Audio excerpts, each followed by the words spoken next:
Well, hello, Aurika. Thank you so much for meeting with me today. Well, thank you. I'm very glad to be here and in a very different states, but I I feel like know. I'm right here next to you, actually.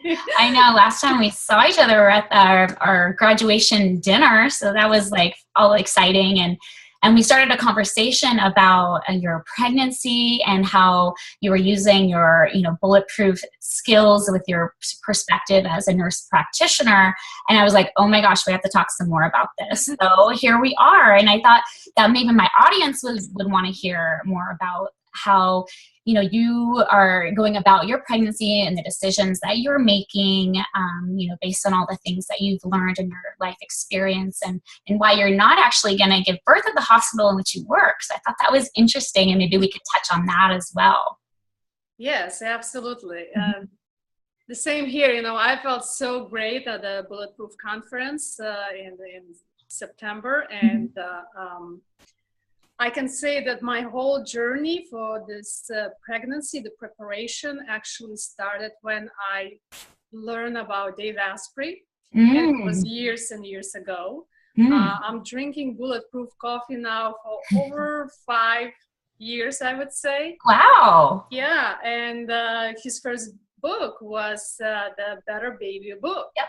Yeah. So this is where my whole transformation started. On top of it, as you mentioned, I worked in a hospital. So I'm a registered nurse for over 10 years. Also, I graduated as a nurse practitioner in acute care. So I did work in a medical ICU. And I was always surrounded by sick people, by professionals who want to help people. So, medicine and me, it was always there. Right. But when I learned about Dave and bulletproof diet and bulletproof lifestyle, it definitely showed me the other side that is missing so much in the conventional medicine. Right. Like that proactive approach to healing from within, that approach. Yes, and healing from within, and also looking for the root cause. Yeah. As you know, a lot of physicians or other clinicians, including the nurse practitioners, we do have so many protocols, and very often we're trying to find the cause, but there's some disorders that we usually just fight with the symptoms. Yeah. And in this case, is that really doing a lot of good for the patient? In the short term, yes, but in the long term, it doesn't do very good. So I started to get interested in it because I was very busy patient care manager for the medical ICU. So it's a very high intensity, high stress job. I didn't have a chance sometimes to even have food. Wow. Drink enough water, because you have to be always on top of things, running the whole ICU and sometimes managing patients in and out, and also, going back to your as a nurse, as a registered nurse tasks, and responding to all the blue codes and PR and all of it. So my body was always needed to have that physical strength and also psychological, emotional strength, because we did deal a lot with death and everything else. Right. So that was when I started to drink Bulletproof coffee, and I didn't notice that my energy levels were always on top. Nice. Definitely, my sleep was not at the best, because I would get pages at 5 o'clock in the morning, and it's 24/7. You are always on page. So it definitely was not good for my body, but I feel like Bulletproof diet and Bulletproof coffee made me more resilient. Yeah. And I was able to recover faster after this. Right after that, also I was attending the school. And then we started to plan a family. Mm. And I was so happy to find out that after a year, after our wedding, I was expecting a child. And No. it was, first of all, I felt like I'm 16 years old because honestly, I had no idea that I'm pregnant. Here we go. It's denial first, I remember. And it's not even like denial, but it's like, how come I didn't know all these symptoms coming in? Right. It may Naivete. because I'm pregnant, it's not just the hormone, it's not just the cycle, it's something different. Mm-hmm. So when I learned about it, I was very happy because I did already a lot of things before I got pregnant. I made sure my diet is based on a book, the Better Baby book. Mm-hmm. Also my supplements. I was already taking some prenatal supplements. And then after 8 weeks, I learned that actually I have a miscarriage. Oh, man. And that was like, wait a second. I'm doing everything so perfect. I'm ready. Right. And suddenly everything is falling apart. Yeah. Definitely, I had a feeling that what did I do wrong? This is, I believe that a lot of women, especially the ones that I talked with who had miscarriages in the past, they start to blame themselves. So it was a very hard time for me. And definitely it's not just the emotional part of it. Also the hormones start to make really strange things to your body. Right.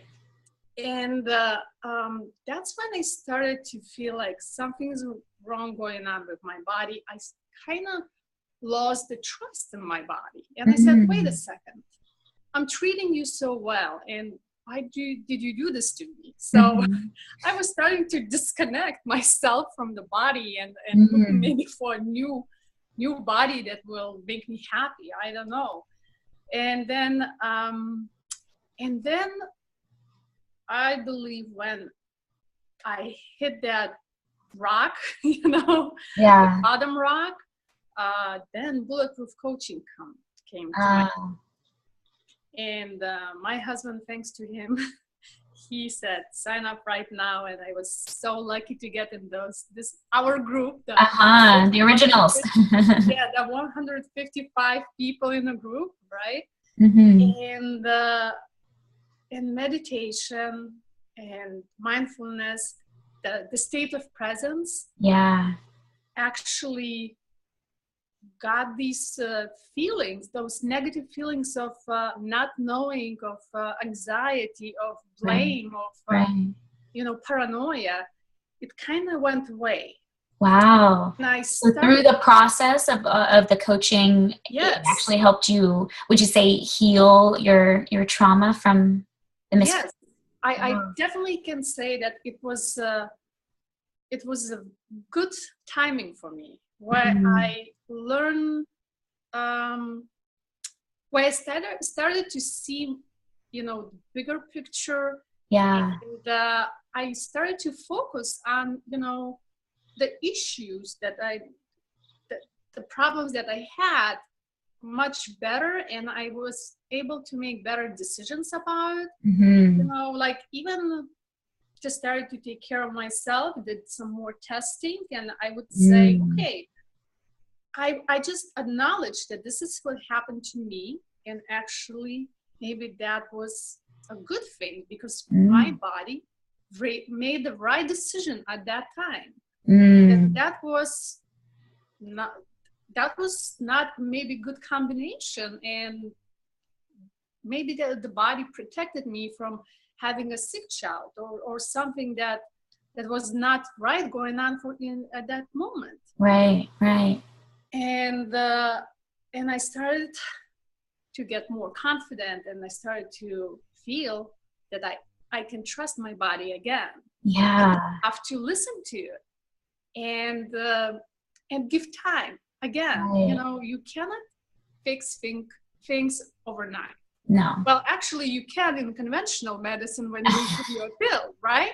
Right. But I already like that other approach, that you will need to work hard on certain issues or problems or, feelings to fix it. Right. And you look at the body as a whole. Mm-hmm. You look from a physiological point of view, psychological, emotional, and all of it. Right, right. So To the root cause. yeah. Awesome. So this is what really helped me to start looking for the problems. And I found some issues that I had that actually maybe were the causes for my miscarriages. I find out that my hormone levels were out of levels. So my thyroid was one of the issues. And again, when you go to the physician and you tell you, oh, it's a normal range. Yeah. Look at the range, and that normal, maybe it's okay for the 80-year-old grandma. But normal meaning you're not going to die, but it's not optimal. Yeah, and then you ran the deeper panels, I'm sure. Exactly. It's not like I'm going to die today, but I'm dying already slowly. Okay. So that's no way to live. No way to live. So that was a great moment in my life where actually I learned so much about my body. Right. Where I learned how I should listen to it, that it's giving me some signs, and I should not ignore that. And also, I started to trust my body. That's huge. I listen to my gut much often right now, and when I make decisions, I feel like I'm making better choices than I used to. Yeah. Owning it and trusting. I love it. Yes. And so that brings you to you're pregnant again. Yes. I'm so happy right now. It's 23 weeks. Nice. And, I'm expecting a baby girl. She should be coming out on February 16th next year. And I hope everything is going to be okay. Again, right now at this moment, I feel like everything's going the way it should be. Yeah. And during this pregnancy, I learned again so many new things about myself.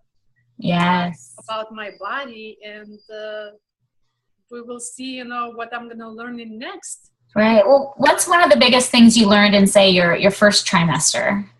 So first trimester, I was very pleasantly surprised that I didn't have any morning sickness. Nice. Just based on my medical history and based on my mother's medical history, who was even hospitalized because of morning sickness. She couldn't eat for the first trimester. Whoa. So she was receiving some, fluids, IV and everything. So I was ready for that. I said, okay, I'm going to be sick as hell. So just deal with it. Right. And surprised. Pleasantly surprised. Yes. I'm not feeling any morning sickness. Nice. Why do you think? So I did some research about it, because still, it's good that I don't have it, but I'm wondering why is it happening? Yeah. So one of the reasons, why we're having morning sickness is it's our natural body is trying to protect us from any bad food. So what I mean by bad food that is high in toxins, if it's not fresh, and it just anything that is not a good quality food, that is not whole foods. Okay. Right. And also I noticed when I eat somewhere in a restaurant that I don't know the place very well, especially when I travel, I would get that morning sickness evening after food. So that's what my body is telling me. Right. you ate something that Yeah. maybe that I didn't like it. And, Right. I'm not sure if it was just not fresh enough, or we had some ingredients in it that really made me sick. Right. That's so great that you were eating so clean, and then you could tell that, like, oh, I must have ate something bad a couple hours ago or the next day. And Yes. yeah, that's awesome. Really listening to your body. Yeah, it's like you connecting those dots. Yeah. Yeah.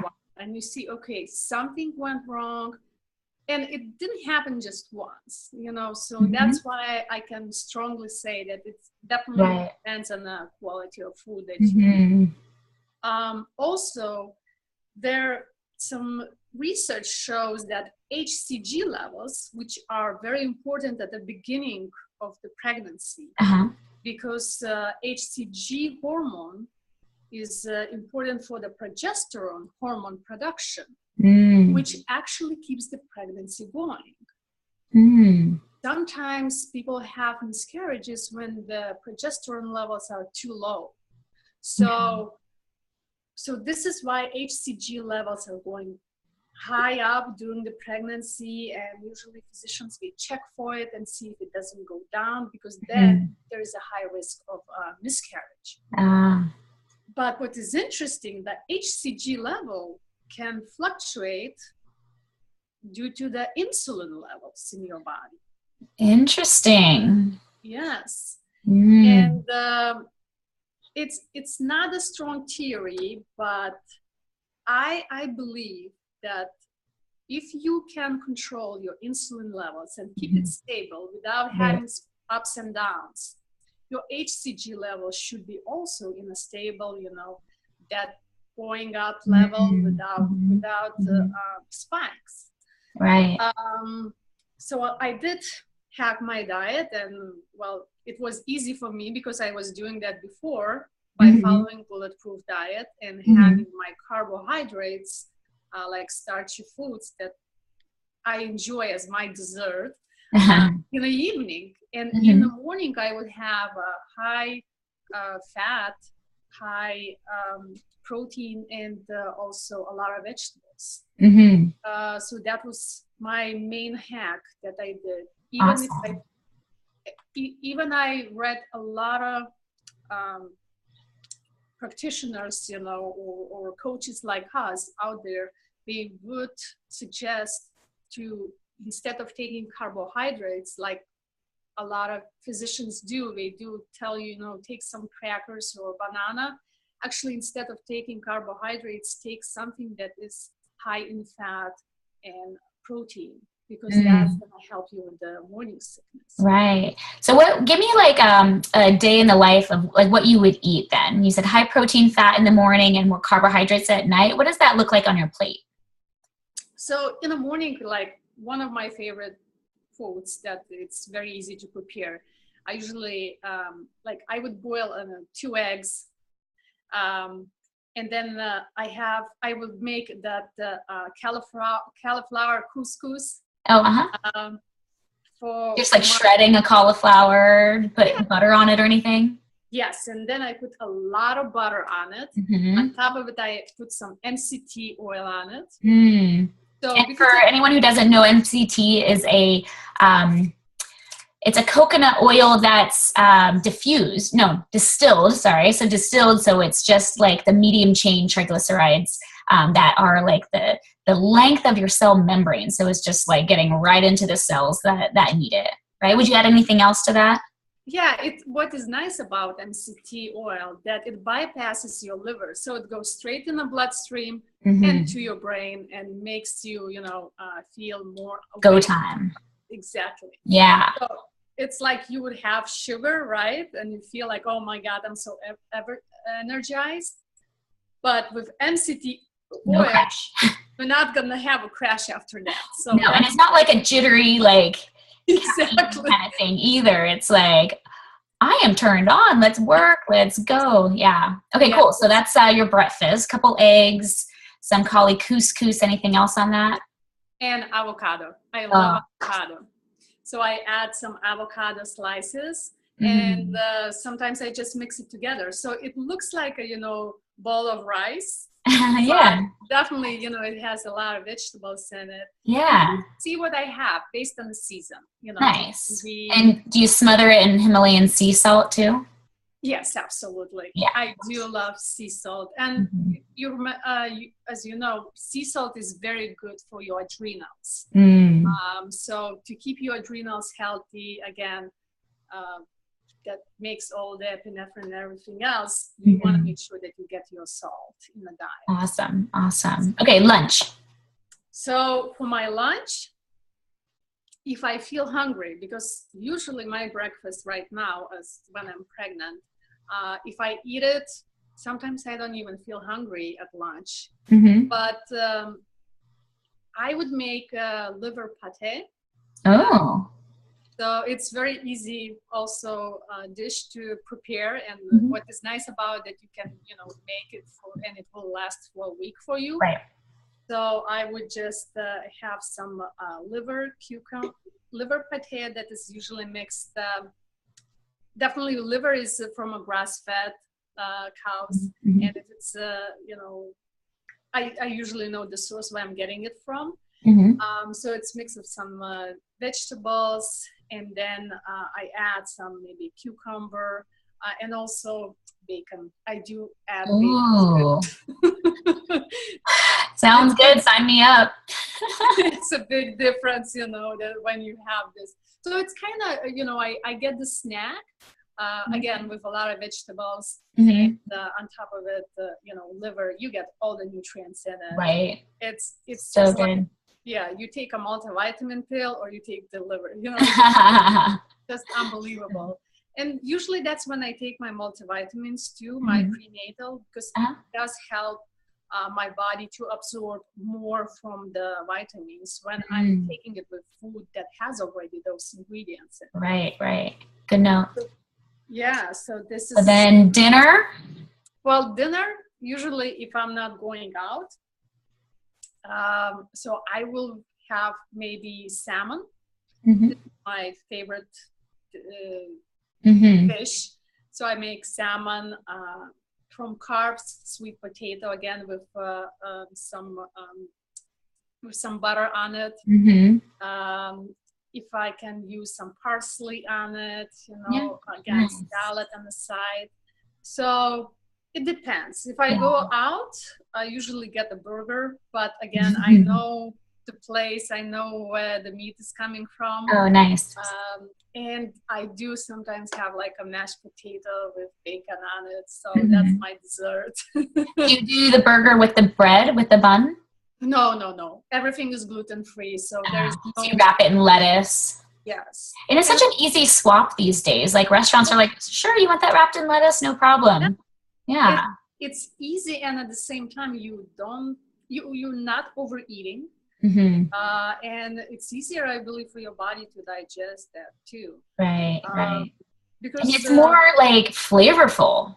Yeah. You're not like diluting it with this bland bun. I mean, you're going to have to wash your hands after or use a fork and knife, but it's like way more flavor and yumminess. And then you can always add bacon. That's what I do. Like hold the bread, add some bacon. And even when some restaurants have a gluten-free bun, I just ask them not to. Yeah. I'm trying. They're not quite up to par yet. Exactly. It's just I feel like sometimes the quality of all the gluten-free substitutes like pasta or bread is more evil than the gluten itself. Right. Yeah. They're still in a package, so. Exactly. So, because I feel like maybe I got lucky that I quit gluten years ago when we didn't have so much substitution around. Yeah, that's good. Yeah. There's a lot of gluten-free junk food out there. Exactly. Yeah. My son just had his 2nd birthday and we had gluten-free cupcakes and I'm like, yeah, these are still treats. Exactly. Yes. I agree with you. Yeah. But hey, it's a birthday, so. So this is my food. This is how I eat. That's just about exactly how I eat and my family eats. And how does your husband eat the same way as well? Yes, Oh, absolutely. nice. Yeah. It would be very hard to do it by myself. And I think our daughter will be eating the same way. Yeah. Well, totally. They'll want to eat what you eat, like you just have to, like, this is what's for dinner. It's like mostly colorful vegetables and then a nice wild caught salmon, I bet. Yeah, yeah. Mhm. Because And I'm very surprised. First of all, I came from Lithuania to United States. mhm. And for me, it was a big surprise to see a kids menu in the restaurant. Ah, I interesting. just didn't, I was thinking, why there is a kids menu? You eat what the adults eat. Right. It was never a separate Yeah. food preparation in my family for kids. You eat what everybody else is eating around you. And what is sad about the kids menu, when you look in the restaurants, it's usually, macaroni and cheese. It's all yellow. Yes, exactly. Yeah. Or French fries or chicken nuggets or something like that. And I'm thinking, wait a second. Right. How do you expect that little child, to make the right choice about food when we grow up? Right. Hence the standard American diet. Well, it's Western diet. Oh, yes. Yeah. It's expanded now, just like the waistline, right? Yeah, exactly. So I wanted to bring it back to you and your pregnancy, and like, what have you learned about yourself through like this process of, growing a little human inside you? Well, it's, I'm still learning. Well, Of course. first of all, because Yeah. I feel her very much. I do have a placenta anterior. So what that means is that my placenta is up front by the belly button. And why I'm saying it, that means I'm not feeling her moving so much. So now I'm starting to feel her more and more. In like a couple of weeks, I will be feeling even more than now. But before that, it was like, something is going on in my bowels, maybe my, sometimes my liver, but it was very hard to describe. Is that the baby, or is it just my body? Yeah, I remember that. The first kick I ever felt, I thought was gas. Here we go. and then they're like, no, that's the baby. I'm like, oh, I felt him last week then. Yeah, so I'm learning that too, day by day, and I'm starting to feel like she has a schedule also. Of course. I feel like maybe when I walk more, she falls asleep. That because rhythm. I'm rocking or something, Totally. and when I lay down, and if my husband and I will be watching a show or something, she starts to kick. She feels that something is happening. Yeah, it's kind of like opposite schedule for you, right? When you're active, she's asleep. When you want to rest, she's like, hey, it's party. Yeah. She wants that activity going on. Yes, totally. Yeah, and definitely when I saw her at an ultrasound that we had, the 20-week ultrasound, it was just so nice to see her moving there. And it's still hard sometimes for me to connect that there is a human being in me. Yeah. She moves around, is like, oh yeah, she's there.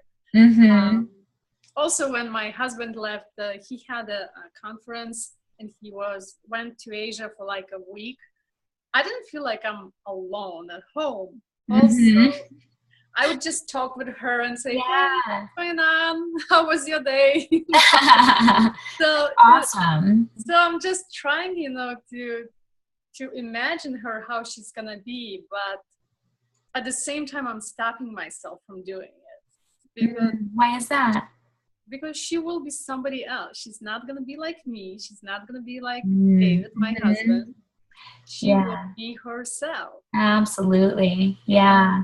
I just want her to stay wild the way she is. Yes. Yeah. Stay awesome. She's nice and fresh. I know I find that I learn so much from my son, and I'm trying not to take away his awesome, by like conditioning him, like, through, societies, like what's right, be quiet and all that stuff. It's quite interesting. And parenting starts day one. I didn't realize that, but it starts that very first day. Oh, thank you for telling me.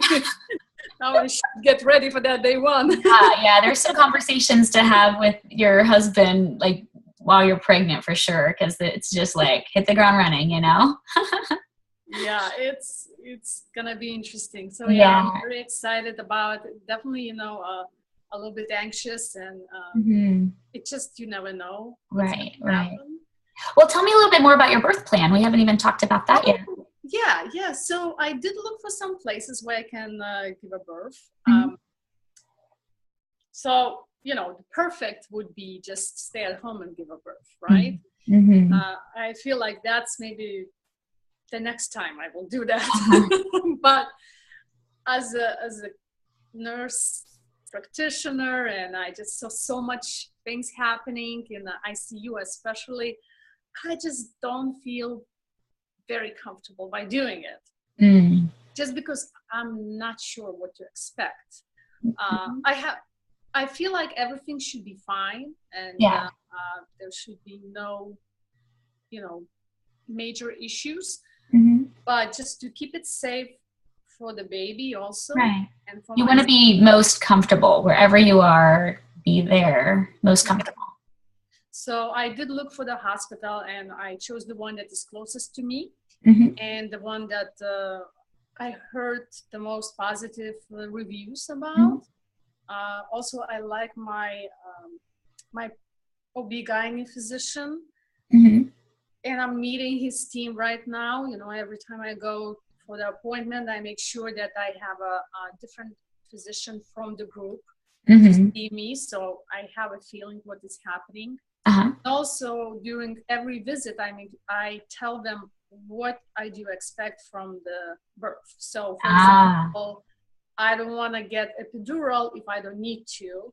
I don't want to get, also I want to delay the cord clamping for my baby. And I'm telling it like every time I go there. Because I want to have a surprise, or I don't want to argue with them at that moment when I'm giving a birth.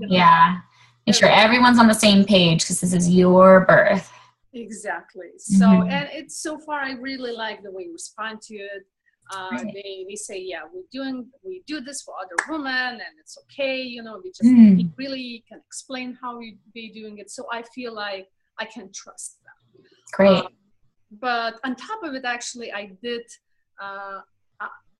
meet a doula, and she will be with me during this journey. Great. So it's going to be a great support, not just for me, but for my husband also. Yeah. And I feel like if something will happen to me, and let's say I cannot make any decisions, I feel like doula will be a good person to suggest to my husband what would be maybe right decision, what not, and explain, things more in simple words, not the medical terms, Right. Yeah. Well, and she can help, like, all right, you go to the bathroom now and come right back. grab some grapes or whatever to, Exactly. What I really liked about doula is that they come to your home.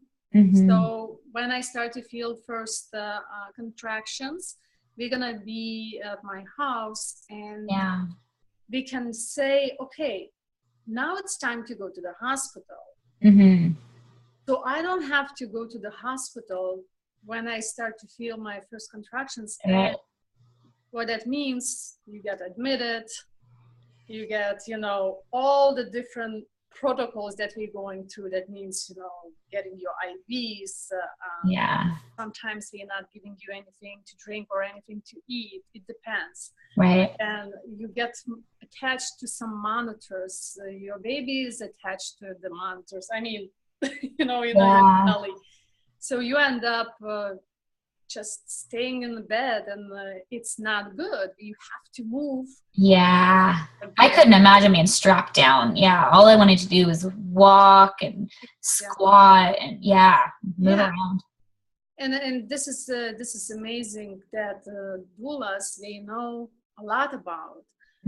Also, we do know about the baby's position, so they can say, okay, you can do certain things so the baby maybe will flip or turn or do, move to the position that is better for the birth. Right.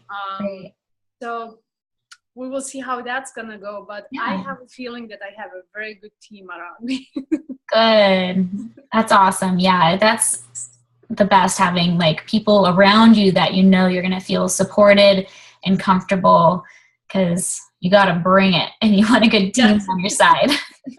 Yes. And another thing about the hospitals, it's very important to know what are the policies there, because some hospitals have different policies, and especially teaching hospitals, they wanted to teach their interns and residents to do certain procedures.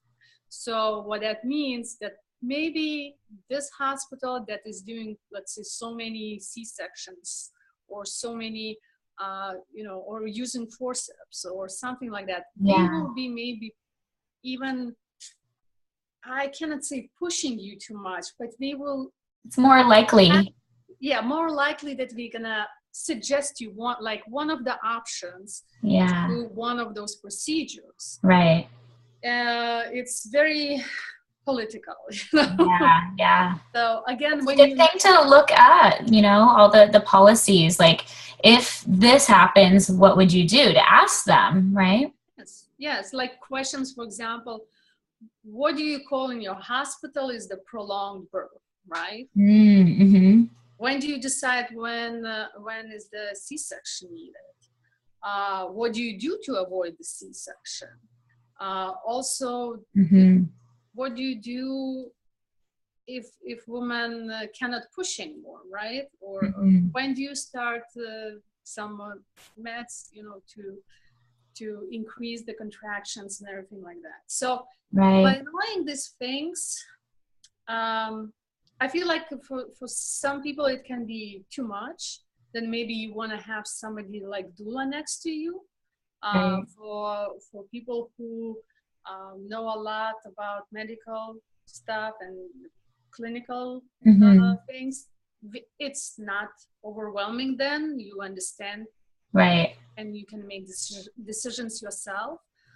But again, if you can create a team that you can trust and you can ask them any questions, you should feel comfortable by asking even the stupidest questions. Right. If you don't feel like this, there is never too late to change your team. It can be the last month of your pregnancy. You still can change the team. Right.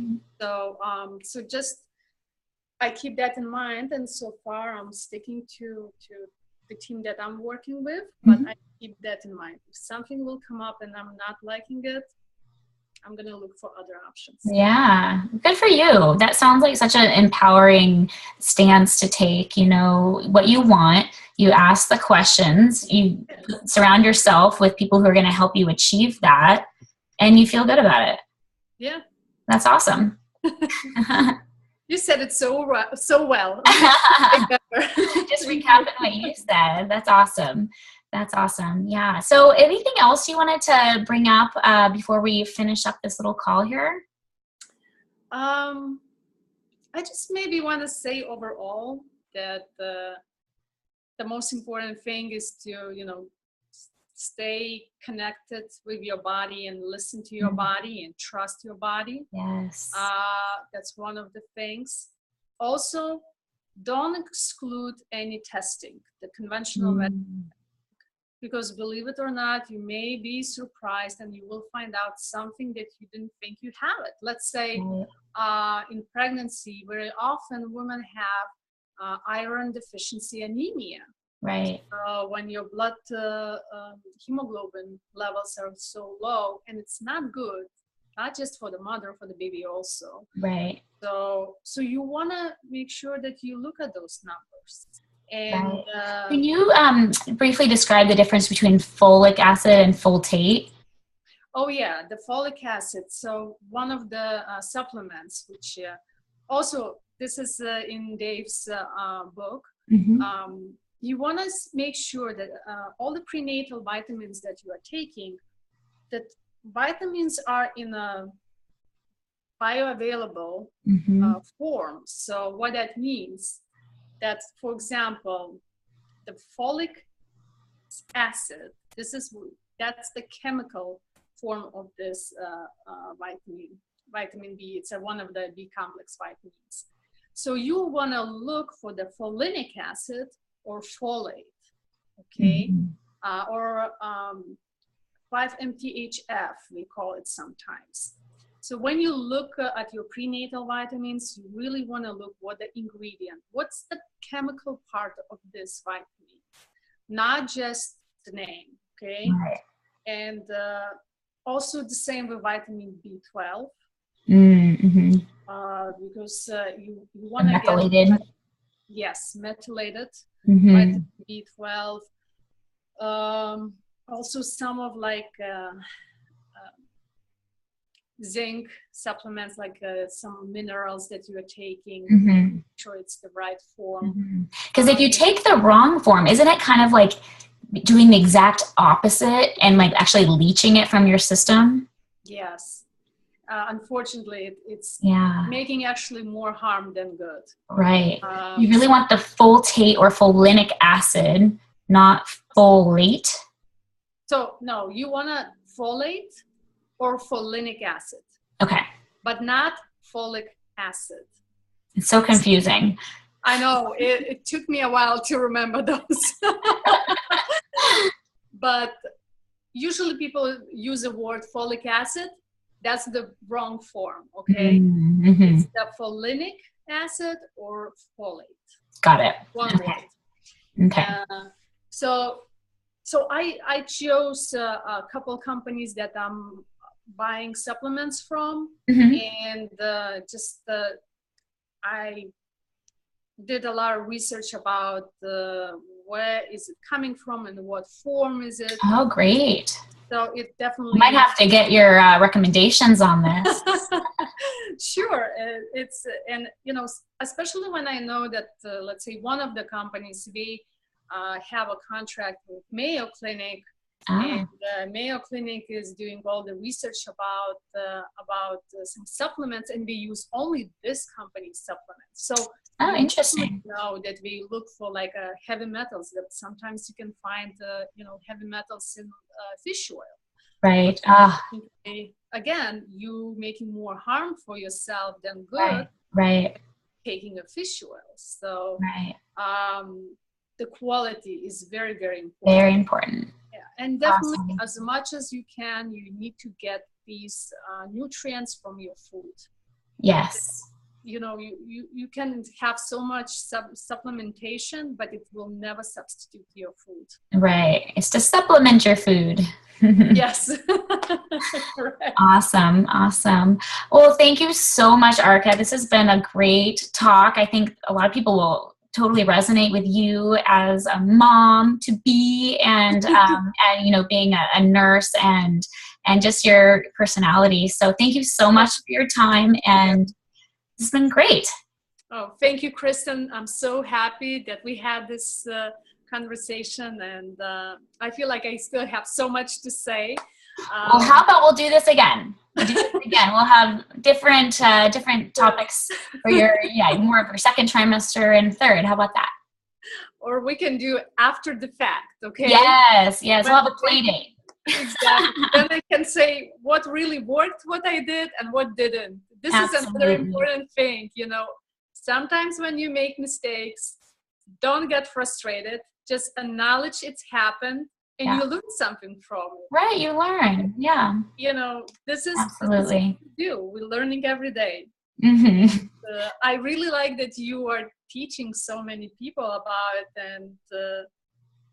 and I think you're just giving a lot of information to others who really need it.